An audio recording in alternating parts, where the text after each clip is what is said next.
প্রিয় ভাইজানেরা, আসসালামু আলাইকুম। আজ আপনাদের নিয়ে এসেছি এমন একজন খামার পরিদর্শনের উদ্দেশ্যে। তিনি বোঝেন না মানুষের মুখের ভাষা, কিন্তু তিনি খুব সহজেই বুঝতে পারে গরুর মুখের ভাষা। তিনি এখানে দীর্ঘদিন যাবৎ গরু পালন করছেন, নিজেদের বাছুর নিজেরাই ফ্যাটারিং করছেন।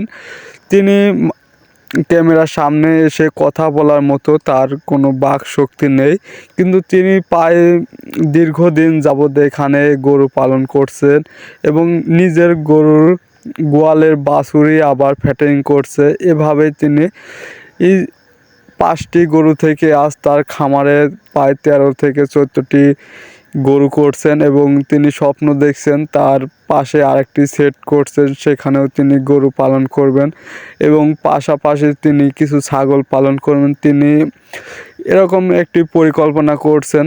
আমরা খামারে এসে তার খামারটি দেখে বুঝতে পারলাম তিনি এরকম তার পরিবারের সঙ্গে কথা বললাম। কথা বলার পর আমরা জানতে পারলাম তিনি বোঝেন না মানুষের মুখের ভাষা। তারপর তিনি গড়ে তুলছে একের পর একটার পর একটি করে পায় তার খামারে এখন 13টি গরু।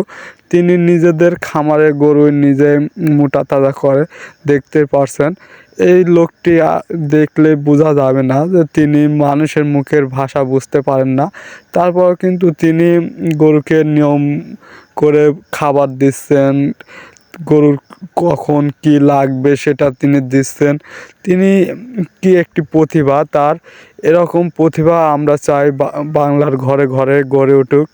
আর আমরা আপনাদের মাঝে সবসময় কাজ করার লক্ষ্যে প্রতিজ্ঞাবদ্ধ, কারণ আমরা চেষ্টা করব বাংলাদেশের তরুণ উদ্যোক্তার খোঁজে তাদেরকে তরুণ উদ্যোক্তাদের সঙ্গে পরিচয় করিয়ে দেওয়া এবং সফলতার পথে যাতে তিনি সফল হতে পারেন, এবং এই বিষয়গুলোই আমরা তুলে ধরার চেষ্টা করব। ভিডিওটি করার সময় খুবই একটি বিষয় খুব খারাপ লাগলো যে তিনি মানুষের সঙ্গে কথা বলতে পারেন না, কিন্তু আলহামদুলিল্লাহ তিনি গরুর সঙ্গে খুব সুন্দর করে কথা বলছেন।